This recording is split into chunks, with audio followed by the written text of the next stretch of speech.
Hi class, in 13.3 the learning targets that we are going to be focusing on is calculating the area of parallelograms and triangles and writing formulas for the area of a parallelogram and a triangle. If you take a look at the top of page 848, in problem number 1 we're looking at a parallelogram rug. Again, we're dealing with Tyson. He obviously did such a great job with his rectangular and square rugs that now he has a special request from a client. The client would like a rug in the shape of a non-rectangular parallelogram. A model of the rug is shown on the grid. Each square on the grid represents a square that is 1 foot long and 1 foot wide. What I would like you to do to get started today is answer questions 1, 2, and 3 with your group members. If we take a look at number 1, it asks us to explain how you can create a rectangle from the figure shown so that the two figures have the same area, and then to check your answer by demonstrating your method on a separate sheet of grid paper. If you need some extra grid paper, please let me know. I can provide you with that. The very first thing that you want to do is form a triangle from the left side of the parallelogram that is 3 units wide by 5 units tall. Then you can move that triangle over to the right side of the parallelogram. You can hopefully see now that you have created a rectangle that will have the same area as the parallelogram that you started with. Number 2 asks, what is the area of the rectangle from question 1, and to explain your calculation. The area of the rectangle is 35 square feet.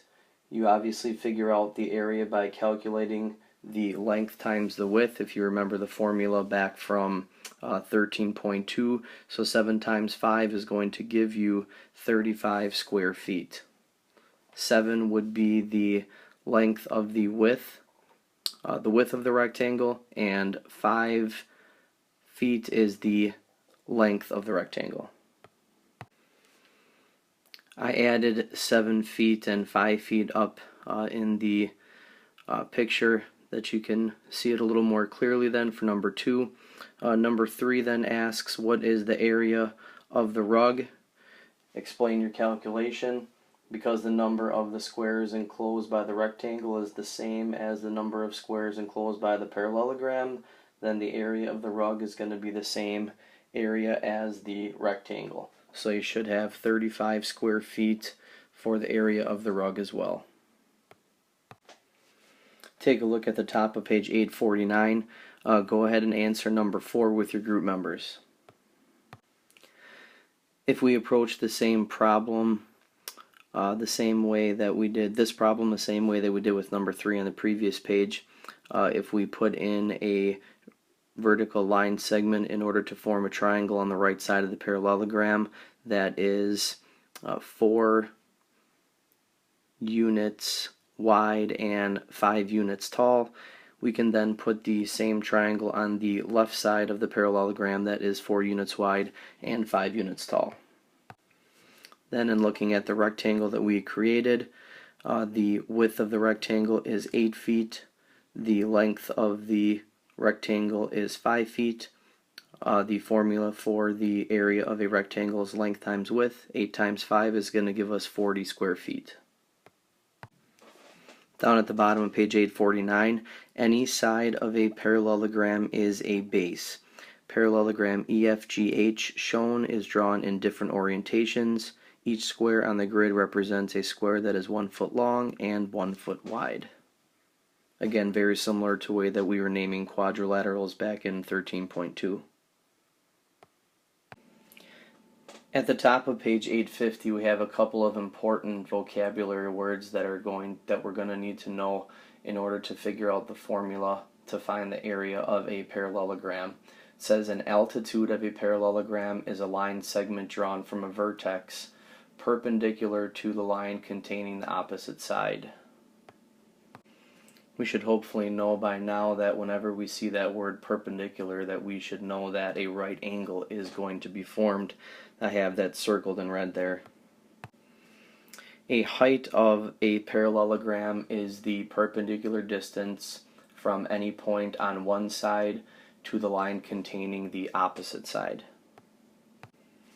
I think the best way to understand the definition of both of those is what our helper is talking to us about here on page 850. The height is just the length of the altitude, and the height is something that is going to be important because that's what we will be using to help us figure out what the formula will be to find the area of a parallelogram. So let's go ahead and answer number 5. It says for each parallelogram, draw a segment that represents a height. Label the height with its measure and label the base with its measure. Each square on the grid represents a square that is 1 foot long and 1 foot wide. So again, turn these parallelograms into rectangles, much like we did with the grid paper examples in the previous problems. So here are what our examples should look like for number 5. If you look at the one on the top, the height that I drew in was 4 units and the base was 5 units. Remember, the base is any side of a parallelogram. The one on the bottom left, the height that was drawn in would be 5 units and the base would be 6 units. And finally, the third one on the bottom right, the height is 6 units and the base is 8 units. Take a look at number 6 and try to come up with a formula for the area of a parallelogram. Use B for the base and use H for the height. Your formula should be A equals B times H. Go ahead and turn to page 851 and take a look at number 7 at the top of the page. For each parallelogram, the length of a base, the height, or the area is unknown. Calculate the value of each unknown measure. In letter A for number 7, you know the base and you know the height, so you need to find the area. 10 times 9.5 is going to give you 95 square feet for the area. For letter B, you know the area and you know the base. You need to determine what the height is. So you're going to have to divide 60 and 15 to get 4 meters for your height.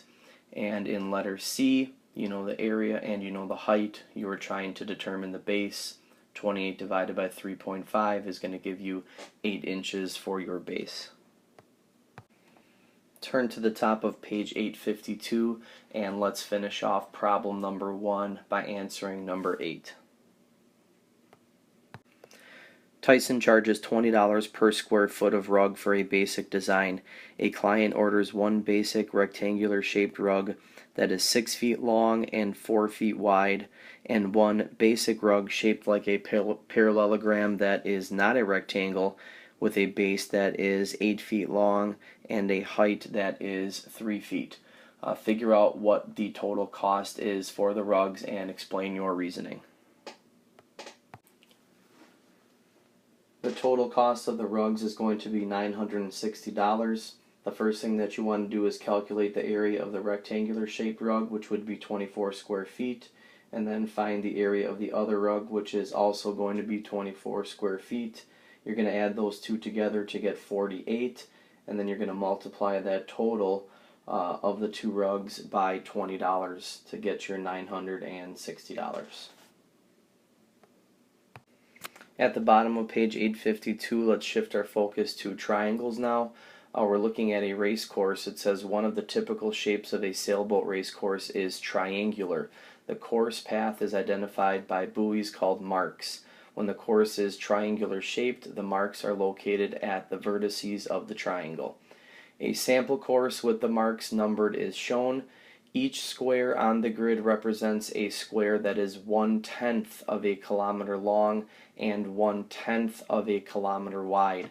Please make sure that you understand that it is a decimal that we will be using, 1/10 long and 1/10 wide, as we move forward in this problem. We are actually going to skip over to page 853 and answer questions 5, 6, and 7 down at the bottom, but we're going to be referring back to the grid on page 852, so that's why I'm going to leave that on your screen right now. So go ahead and answer 5, 6, and 7 with your group members. If we take a look at number 5, it asks us to use two sides of the triangle to draw a parallelogram on the grid. So I just took two sides of the triangle that was already given and added those sides in order to form a parallelogram on the grid. If you take a look at number 6, it asks you to calculate the area of the parallelogram then that you drew. The base of the parallelogram is going to be 16 square kilometers, and the height of the parallelogram is going to be 14 square kilometers. And remember that each of those squares represent 1/10, so we're actually multiplying 1.6 times 1.4. So the area for the parallelogram would be 2.24 square kilometers. If you look at number 7, then can you calculate the exact area of the triangle by using the area of the parallelogram? Why or why not? Well, yes, you would be able to do that because the parallelogram is made up of two triangles that are exactly the same size and the same shape. Take a look now at the top of page 854 and go ahead and answer number 8, 9, and 10 with your group members. So if we take a look at number 8 up at the top of page 854, it asks us to calculate the exact area enclosed by the triangular course. If we take half of the 2.24 square kilometers, we would get 1.12 square kilometers for the area of the triangle. For number 9, I had you skip the estimating question earlier in the problem. If you would have counted up all of the squares, it was right around approximately 112. So obviously it was very close to the answer that we came up with for the exact area. For number 10 then, the parallelogram, hopefully you can see, is going to be twice the area of the triangle, 2 times the size of it. Let's turn to page 855. Very much like we talked about with parallelograms, any side of a triangle is a base. Triangle KYM is the same triangle drawn in 3 different orientations. Again, following a lot of what we talked about similar to parallelograms back in problem number 1. Some familiar vocabulary terms. An altitude of a triangle is a line segment drawn from a vertex perpendicular to a line containing the opposite side. And again, when we see those boxes that I circled, we should know that those perpendicular lines are going to form a right angle. A height of a triangle is the perpendicular distance from a vertex to the line containing the base. So again, much like we talked about in problem 1, the height is just the length of the altitude. What I would like you to try to do now, based off of what we took a look at in problem number 2, answer number 13, see if you can come up with a formula to calculate the area of any triangle. Use B for the length, H for the height, and A for the area. Because those parallelograms are 2 times the size of the triangles, the formula that we can come up with for the area of a triangle is 1/2 base times height. Using that formula now to find the area of a triangle, let's take a look at number 16 on page 856 and answer letter A, letter B, and then letter C at the top of page 857. It says for each triangle, the length of the base, the height, or the area is unknown. Calculate the value of each unknown measure. For letter A, you are given the area and you are given the base, so you need to figure out what the height is. If you follow the steps in the formula, your height is going to be 5 meters. For letter B, you are given the base and the height.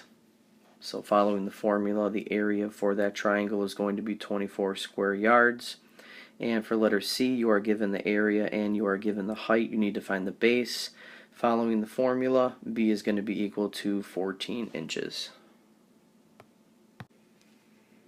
We are going to be skipping problem 3 in 13.3. what I would like you to do is turn to page 860. Problem 4 is going to be your homework for tonight. So use the rest of the class time that you have. Otherwise, finish it up for homework. We will talk about it tomorrow, and let me know if you have any questions regarding the area of triangles or parallelograms. Thanks.